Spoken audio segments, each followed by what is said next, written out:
It is known as a game of titans. He's a giant among giants. A place where towering superstars wage epic battles. Relentlessly pounding away with the superior advantage. And where fans gaze upward to watch their heroes soar through the air above. But when marveling at the NBA's magnificent athletes, there is another type of star to consider.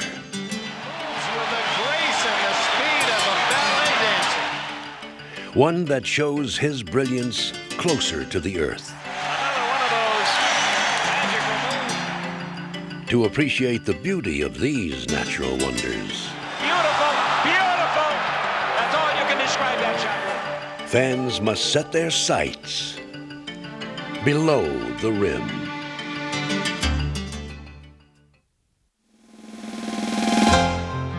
From the NBA's earliest days, big men dominated the game and the headlines. The league's first superstar was towering George Mikan, the center of the Minneapolis Lakers, who led his team to 3 straight championships in the 1950s. But as the fledgling NBA looked to take its place in the national spotlight, it would turn its eyes to a different kind of star, a smaller player who brought new creativity and flair to the game and grabbed the attention of fans across the country like never before. I think Cousy was to the NBA what Babe Ruth was to baseball. Cousy put a lot of flash into what he did. Cousy was putting the ball behind his back, and he'd do all these spectacular ball handling things, and it looked like magic. He not only helped the NBA, but he helped establish the franchise in Boston and created fans.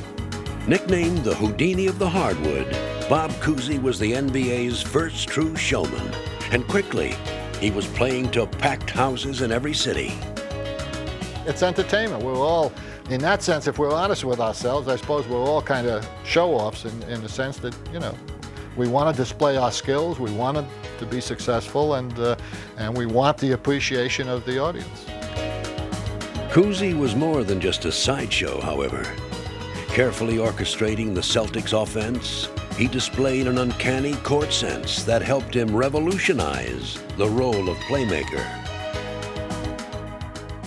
Cousy would really hit the open man, and when you got the ball, you were just in the position where you could take the shot.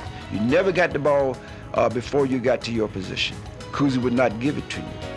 Cousy would lead the league in assists for 8 straight seasons, be named to the All-NBA First Team 10 straight times, and become the first guard to be named the league's most valuable player. But perhaps his greatest legacy is his unmatched record of team success. For over a decade, it seemed that a championship celebration in Boston was an annual rite. It's all over, and there they go. They've won it again. Collecting an unprecedented 6 titles in 7 years, Cousy fashioned a long list of memorable performances. But perhaps none summed up his brilliant career better than his last. Everybody on our ball club truly respected Cousy's ability and wanted him to go out with a championship. In Game 6 of the 1963 Finals, the Celtics were on the verge of sealing their gift to their leader by delivering another title. But as Cousy injured his ankle, it seemed that his farewell would now be tainted by disappointment. It made for a dramatic moment because of the circumstances. My last game, the end of a career, the world championship on the line. But drama was what Cousy had always thrived on, and now would not be an exception. Cousy came back onto the court, and really his experience and knowing what he could do under those circumstances really helped us emotionally. Leading his team one last time, he would ensure that his curtain call would end appropriately in championship celebration. I was very pleased that I was able to get back in and finish in that fashion and throw the ball to the ceiling and hug Russell and now back, and because it was obviously a meaningful moment for me. This was the culmination of 13 years, another championship, So the whole set of circumstances, created the most emotional experience of my career. Cousy would leave the game as the father of a new style of basketball and as the pioneer for generations of little men to follow. All I've heard recently is how you're going to replace Bob. That's my answer. Can't be done because that's Mr. Basketball. Thank you. Red Auerbach was right. Bob Cousy was irreplaceable. And while there were other undersized players who thrived after the Cousy's retirement, they couldn't equal him in style or in stature. Ultimately, it would be up to Cousy himself to find his rightful heir. In 1970, as coach of the Cincinnati Royals, he would discover an obscure point guard from the University of Texas, El Paso, and dramatically change his destiny. When Cousy saw me, we sat down. He came to the hotel and we sat down, and he was talking about just drafting me. And I just for being 6 feet or 5'11" or whatever size I was, I grew. I was 8 feet tall when he told me that because I didn't really think I had a chance to play in the NBA. Cousy would not only provide tiny Archibald with a chance, but also with an education. Coos sat down with me after almost every game and explained to me not about scoring, about running the team. Though he would take Cousy's lessons to heart, Tiny would also stay true to his own philosophy. My concept was to attack people. I wanted people to know that I was on the court. I didn't want people to know that, well, he's relaxed, he's cool, he's in his cool. I didn't play like that. Using his blinding speed and fearless attitude, Tiny quickly developed into a superstar and exceeded even his mentor's expectations. I used to tell Tiny, if you're racing down the floor and you see me jump up calling for time, ignore me and go do your thing, create an opportunity. Well, you've got a player like an Archibald who can create whatever they want at any time they want. You're much better off letting them do it. Whether running his team's offense or piling up points himself, Archibald demoralized opposing defenses. And in 1974, he would become the only player in history to lead the league in scoring and assists in a single season. But one thing he could not match was Cousy's collection of championships. Our team was so weak offensively that we demanded that he do just about everything. He literally carried us on his shoulders. It's amazing we didn't wear him out. Finally, Tiny did wear out. In 1977, he tore his Achilles tendon and sat out over a season and a half. And at age 30, he found himself with the Celtics, his mentor's former franchise, hoping for one more chance. When I went to Boston, they were actually saying, let's trade Tiny, let's see what we can get for him. He's through. He had the injury. He'd had a bad season the year before, and it really looked like his career had come to an end.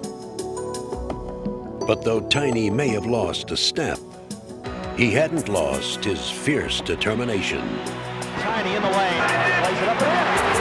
Tiny Archibald. Tiny is something else, I'll tell you. I want to win.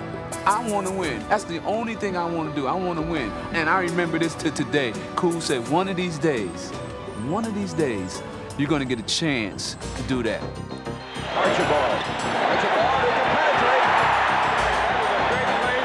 Look at the bench. Tiny would regain his all-star status and become the Celtics captain and emotional catalyst. Now they're all in, they're beating Boston.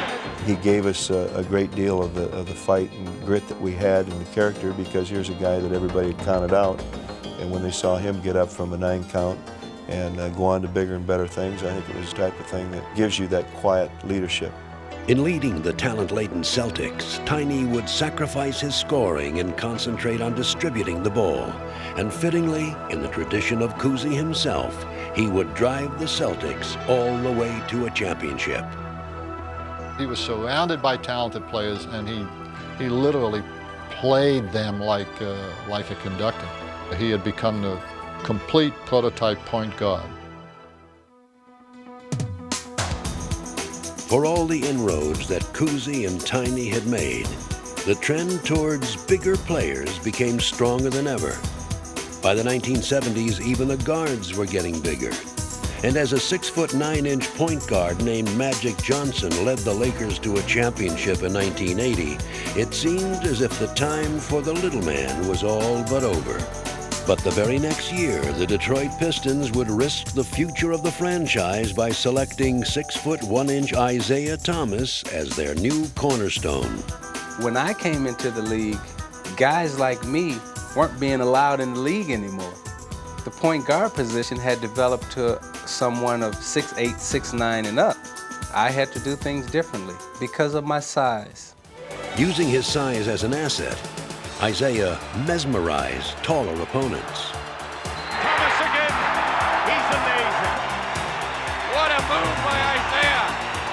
He is lighting this place up. I was a different kind of point guard that I could handle the ball well, break down the defense, get into the lane. So I was very creative with the basketball, which enabled me to basically be able to go anywhere on the court that I wanted to go, regardless of people's height. Isiah would quickly pile up individual accomplishments, but his goals lay elsewhere. I went beyond the point of just playing and having fun. I was very obsessed with winning, and there was nothing that was going to stand in my way of winning the championship. Thomas would drive the Pistons into the NBA elite, and by 1987 had them ready to make a title run. Here's Isiah. Let's see what we got. All the way up. Go! Detroit would make it all the way to the Eastern Conference Finals. And facing the defending champion Celtics, Isiah had them moments away from taking control of the series in Game 5. Seasting right in his face. Thomas with a very big bucket. And it's Detroit by 17.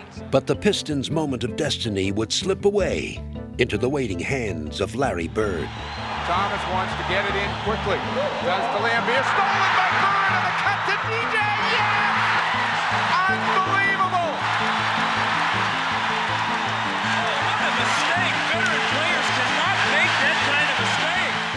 Isiah would overcome his disappointment to lead the Pistons to the finals the very next year. Isiah Thomas is hurt down on the court underneath the basket. But facing Magic Johnson's Lakers, Isiah would again see fate turn against him. Twice, Isiah had taken his team to the brink of success, only to be turned away both times by bigger players. For 5-6 years, I had been fighting the perception that little people aren't, ever gonna win championships. So you're like right in the middle of the mountain and you're saying, man, do I wanna climb all the way up and finish, or do I just wanna go back down? And that was kind of the point where I said, I'm gonna keep climbing. In 1989, Isiah would drive the Pistons back to the finals, where they would again face Magic and the Lakers. This time, however, he would simply refuse to be denied. Oh, what a shot! Magic was in his jersey. He's just showing so much heart and determination for the Pistons. How many times have we seen Isiah? He presses the inner button in the heart, and all of a sudden he just takes it on. Isiah would finally have his moment of destiny, and fittingly, his victory would be over the player who embodied the trend he had struggled against for so long. It feels like heaven. Like the Ohio player said, heaven must be like this. Heaven must be like this. And assuring his place in history, Isiah would lead Detroit to a second straight championship and be named Finals MVP. And Isiah Thomas having an incredible rise again. Makes again. He owns the night. His message to the rest of the basketball world could not have been clearer. Perception was that no matter how good the little guy was, you always had to have a big guy to win. And I wanted to change perception. So the fans would honestly look and say, that little guy, I know he's little, but he got a chance against this 6'9", 6'10" guy. He can beat him. With Isiah's success, the NBA gained newfound appreciation for small, quick players. Suddenly, every franchise looked to get one, and the Cleveland Cavaliers ended up with the lucky dilemma of having two. First, they would acquire point guard Mark Price. Then, following his disappointing rookie season, they would look for another one. I didn't know how much I was in their plans at that point, and so all I could do was prepare myself for training camp and be as ready as possible. But, you know, just knowing someone's coming in to take your job, you know, makes you work a little bit harder. Motivated by Kevin Johnson's presence, Price refused to relinquish his starting job. Brilliant exhibition by the second-year kid. KJ would be traded to Phoenix before the year was out, and Price had begun his rise to stardom. Knocked back outside. Loose ball saved by Price Doherty. Back to Price. Three for the corner. Good! Mark Price outside left, shoots on the left corner, and that's it. Price split the double beautifully. Let the jumper fly, and Mark Price took him to school that trip. I've never seen anybody shoot the ball as well as Mark. He's got the same rhythm every time. I've never seen anybody with as much confidence on the shot as Mark. This guy thinks he can hit 40-foot shots sometimes, and he will. Price for three, and oh, this place erupted as Price hit another bomb. Price would become regarded as one of the game's premier shooters, and in 1994 he would dramatically add to his reputation as he put on one of the long-distance shootout's most phenomenal performances. Mark Price with the money ball again, putting on a show. Look at this. The record is 25 points. Finish it out, Mark. Finish it out. The angelic face of Mark Price with the eyes of the assassin. But he is the 1994 AT&T long-distance shootout champion. And though he is now firmly established as a star, Price still takes nothing for granted. I go out every night feeling like I'm the underdog. I go out every night feeling like the guy I'm playing has more talent, more ability. And I don't know, I get excited about trying to go out and see what I can do. As KJ had inspired Price, so too had Johnson learned a valuable lesson from their competition.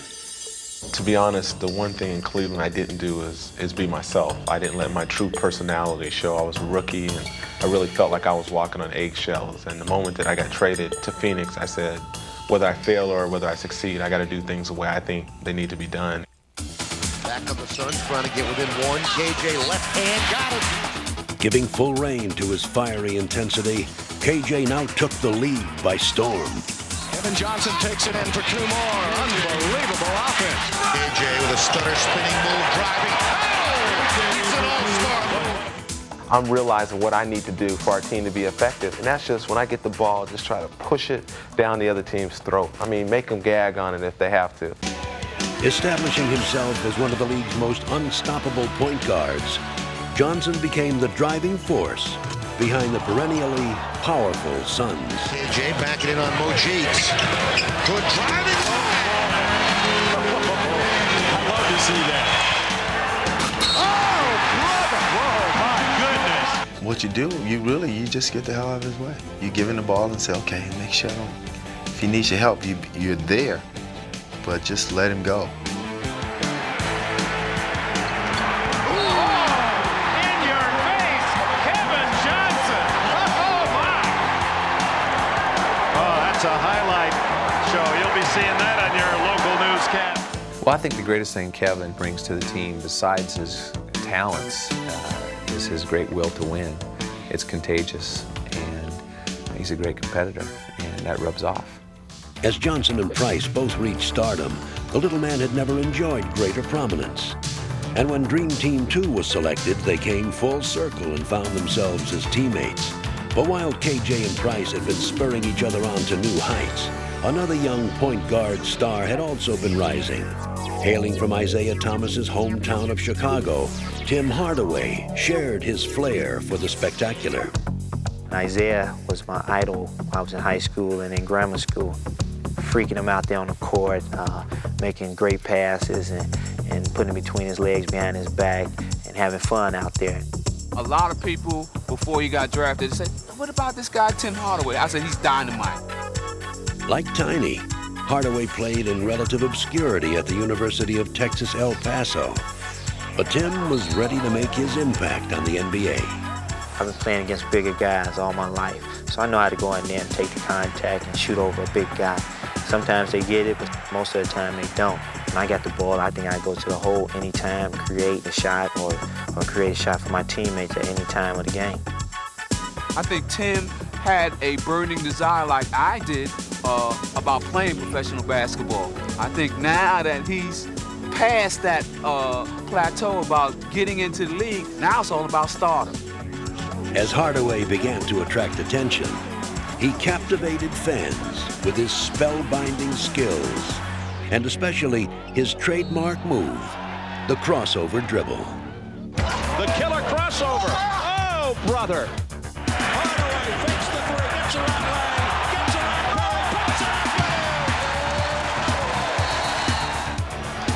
Hardaway backs off on Thomas. What a move! Oh, did he explode and it goes? That was brilliant. I've seen people with great crossovers, and they were effective with it. But Tim is so fast. Not only will he blow by you, he will embarrass you when he goes by you. Tim sets you up. You know, a couple of times come down the court, he'll fake like he'll bring it over. He'll laugh at you a little bit. He waits for you to relax, and that's when he embarrasses you.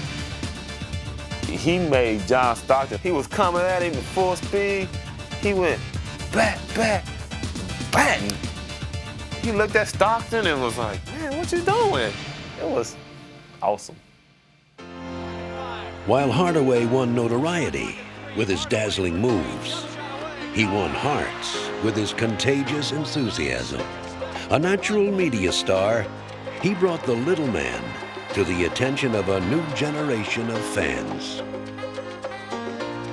Tim Hardaway's gonna show us how to shoot when the wind's up. I got skills. That's me right there. May not look like me because you know it's on TV and it's on a shirt, but it's me. Have I said anything that jeopardized me? Oh, have I? What did I say? Oh! I can't fly like Michael, but I can fly down a court. One of only 5 players to average 20 points and 10 assists per game in back-to-back seasons, Hardaway took his place not only as one of the league's most liked players, but also one of its most accomplished. And no one has enjoyed the process more than Tim himself. That's all about, you know, having fun, making the game exciting, getting the crowd into it. I'm just one of the lucky guys to just come in the league, play well, big knowledge, and having fun while I'm doing it. Here we go, Hardaway, and it is good! Unbelievable! An unbelievable shot from behind the midcourt line.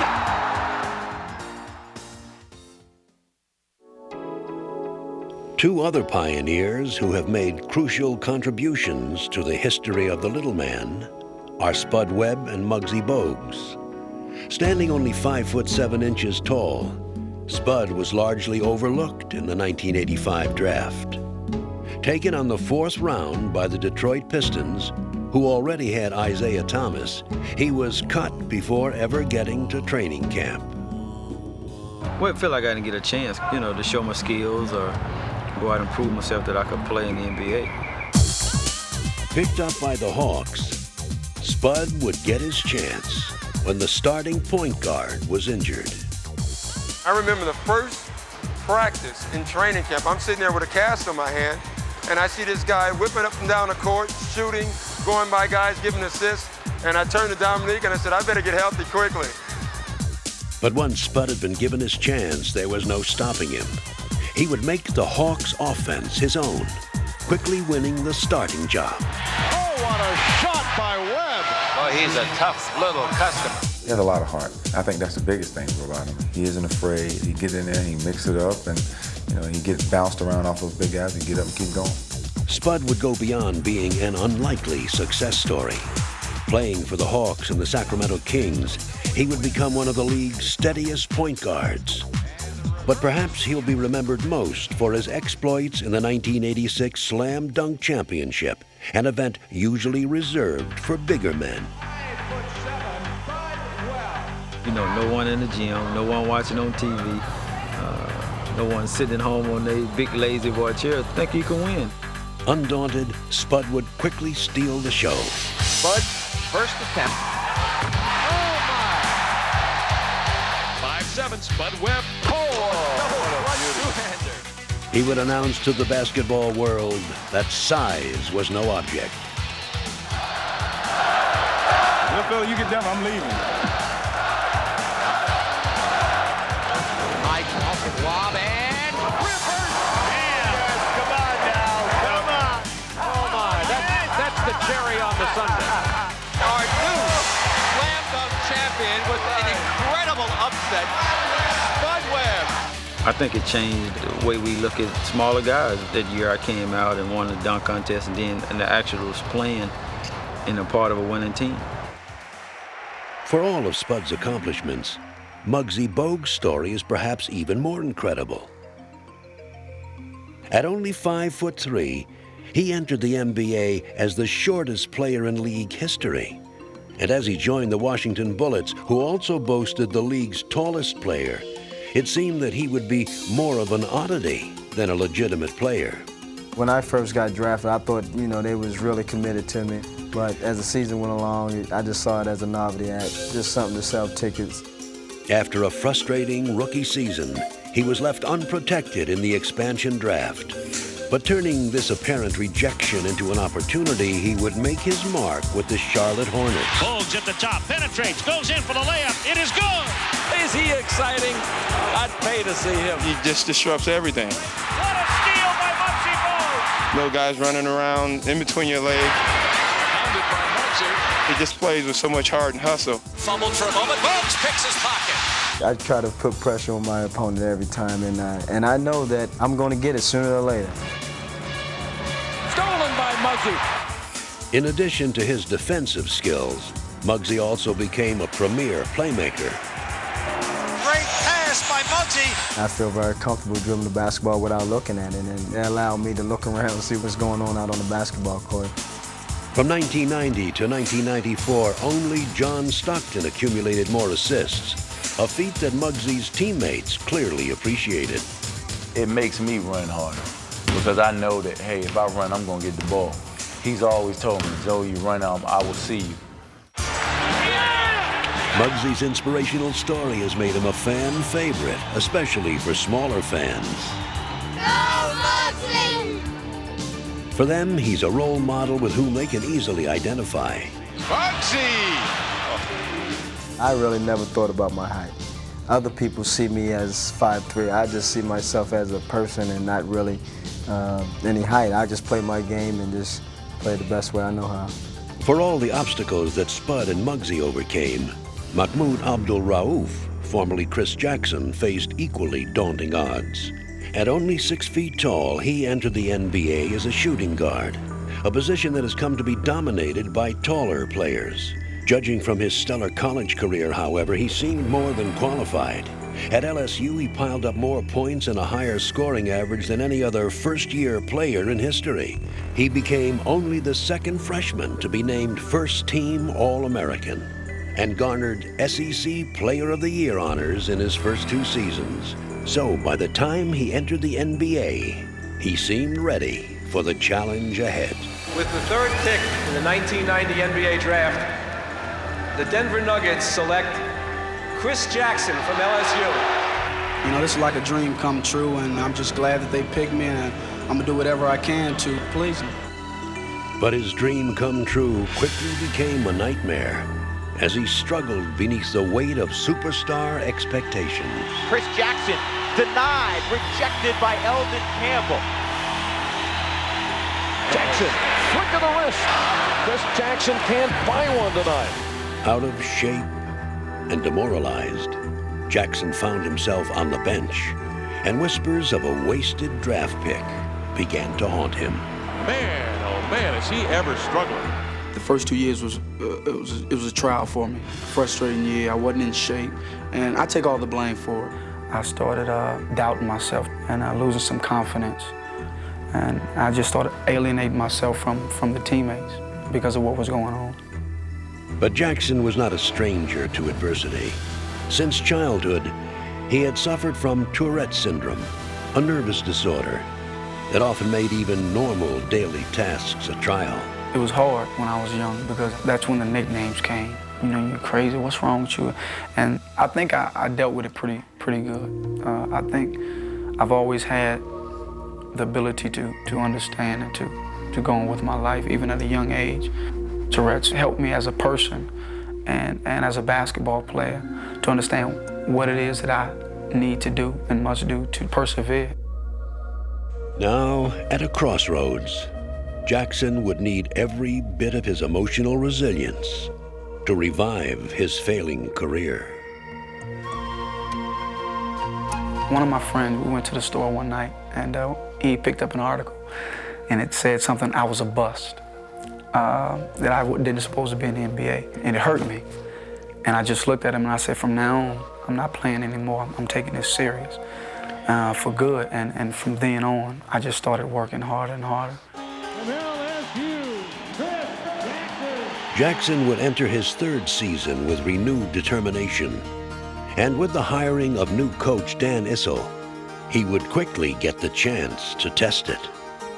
Chris was the first player I talked to when I got the job, and we had a conversation that lasted about 2 minutes. I said, the slate is clean, and as far as I'm concerned, you start all over. Chris went out, got himself in great shape, lost about 23 pounds, and he has been terrific from the first day of training camp.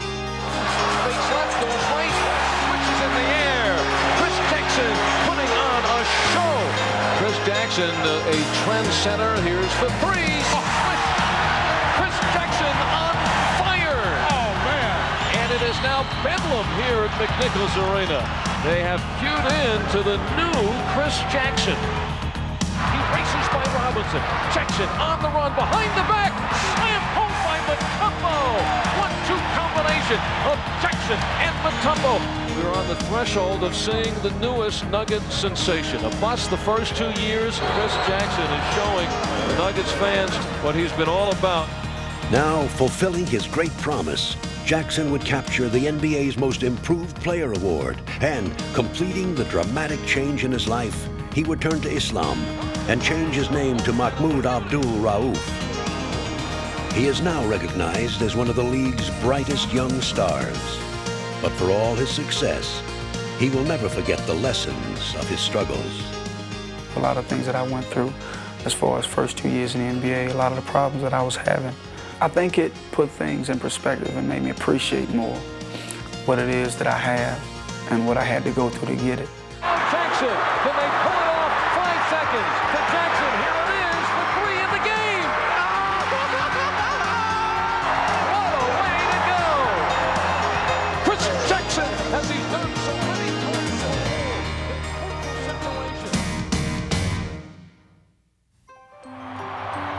Beautiful feed, slammed up. What a pass. He's a guy that's giving it all he has every time he's out there. You know, that's you don't see that in a lot of players. Stockton behind. Backs it away. Stockton the ball. Stockton all the way in. Chased in. A foul hard from behind. John Stockton, in my opinion, is the greatest point guard ever played the game. No good. Rebound. Stockton. Stockton double pump. Put it in. Incredible. He has the imagination. For him, it's a dance. It's an art. It's like watching an artist work. John Stockton penetrating and dishing off at the last second. 30 years after Bob Cousy pioneered the way for smaller players, no one carries the torch he lit more proudly than John Stockton of the Utah Jazz. For Stockton is a throwback to the classic small guard model first defined by the Coos, a modern-day anachronism whose playing style and mindset are vintage reminders of his hardwood heritage. Stockton is the Cousy of this era. A classic old-time floor leader, Stockton even looks like the basketball player Norman Rockwell would have painted. What a pass, John Stockton. But the angelic appearance masks a bulldog toughness and determination. Whether he's shredding defenses with precision passes or disrupting offenses with his tenacious ball hawking, Stockton never gives in to opponents or to his lack of size. I know over the years I've seen guys that feel like if they throw you down or if they knock you down hard, that means you're going to stop doing what you're going to do. And that to me would make me a far less effective player if I allowed that to happen. So yeah, it may cost me a lot of pain, but I think you have to go back out and do what you do. What a play. Marvelous. John Stockton. Never used excuses. You know, I've seen him, you know, with a little nagging injury here, a little nagging injury there, and right at game time, I say, "Are you ready to go?" Yep. John Stockton's durability is not only the stuff of legend, it has also helped him mount a determined assault on the NBA record books. Stock on the run, left side of Corbin, in for the layup. Slammed up. A myriad of assist titles already belong to him, and in all likelihood he will go down in history as the most productive point guard of all time. No look at Russell. What a pass. Oh, baby. Like his legendary counterparts of days gone by, however, the only number that really matters to John Stockton is the final score. If you're 0-40, then it doesn't really matter what your stats are. Certainly you want to play well, you want to contribute, but if you're not winning, it's garbage. Stockton has elevated his Utah Jazz to the level of perennial contender and elevated the standard of smaller players to new heights. With his many all-star appearances and his election to the original Dream Team, he has added another brilliant chapter to the history of the game's great little men. All about Stockton. He came out of nowhere like a blur. The biggest thing is you can't believe in what people tell you about your limits. They can tell you that you're too small, they can tell you you're too slow, but I think you look around the league and you find guys that are too small, too slow, not good enough shooters, not good enough passers, whatever, that are making it because they believe in themselves and they believe in it, that they can change the game through accentuating what they do well. Stockton, a three-pointer at the buzzer. Yes, John Stockton, the greatest point guard ever to play the game. As John Stockton has been rewriting the record books and evoking comparisons to great point guards past, a new wave of little men has already started to emerge, and they've been led by a brilliant playground legend who has already established a compelling style of his own. On the run. Anderson, gotta love it. One of the game's most innovative young players, Kenny Anderson seems to possess a limitless wellspring of creativity. Anderson through the lane. Instincts, you know, you're coming down the break. You're not going to say, hey, I'm going to slow down and wait for my teammate to make that pass to the left. You're just going to play off instinct. Kenny the Kid through the lane. Sleight of hand. You have to know how your players want the ball, where they want the ball, and you have to run the team. Here is Kenny Anderson. Comes Coleman on the film. He helps everybody's game. He helps me out tremendously, and just his way of getting to the basket, you never think, you know, he can squeeze through those little holes, but he managed. He's like Speedy Gonzalez.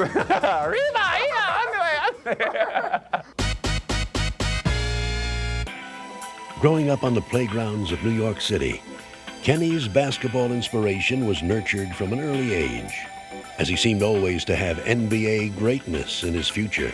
My uncle and my brothers, they always said I always wanted to carry a basketball or play with one, and when guys would take it away, I'd start crying. We lived in an apartment complex where we overlooked the basketball court. And I'd look out at maybe 12 o'clock, 1 o'clock in the morning, and I'd look downstairs and I'd see a couple of guys playing, and it'd be him. He'd be out there playing at 1 o'clock, 12 o'clock at night in the dark, and you couldn't really tell who was who. And you say, wow, somebody's playing really well out there. So, oh, that's Kenny, don't worry about it, that's little Kenny. From a city that has produced a long line of legendary point guards, including Bob Cousy and Tiny Archibald, Kenny is perhaps its most celebrated, standing alone as the only player to be named All-City 4 consecutive years. He's the greatest guard in the history of New York City basketball. Continuing to dazzle basketball experts at the college level, he left his mark as one of its most sensational players. Look out. Uh-oh. Yes. Oh, I can't believe it. I can't believe it. I'm going to do it again. Oh, that's awesome. Now you take a look at this. I mean, Isaiah Thomas is jumping out of his seat right now. He changes direction between his legs. Hurley says, what do I got to do? I can't believe this guy. This is impossible. He's in dead. Picked by the New Jersey Nets as the second player in the 1991 draft, he was looked to as an instant savior. But as he struggled through his rookie year, the questions that have always hounded smaller players began to surface. Anderson, a rough first half, 0 points. But like the great little men who have gone before him, Kenny took it upon himself to fight through the adversity. Because I didn't play a lot, I wasn't happy, I was depressed at times, but patience is a virtue, and I just waited.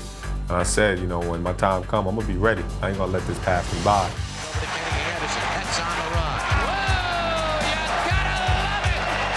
In his second season, Anderson would be given a chance to redeem himself, and he wouldn't waste it. Though he stayed true to his instinctive approach, he played with new determination and resolve. By Kenny. That's Kenny Anderson, vintage. At his very best. Quickly blossoming into a superstar, he again became a trendsetter with his distinctive style. Here's Anderson to the hoop, just blows by. Things that he does on the court are the way of the successful people in our league have turned to or are doing. And those are the things that come natural to him.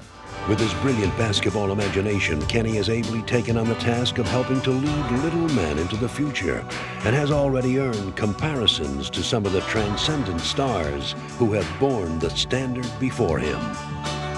It's great, you know, to be mentioned in the same breath with these guys, you know, especially Tiny Archibald and Isaiah Thomas, you know, Bob Cousy, and that's my main goal, you know, to get all the accomplishments that these guys have achieved. Anderson has it, 6, 5, 4. Kenny wants to take it himself. Oh, you gotta love it!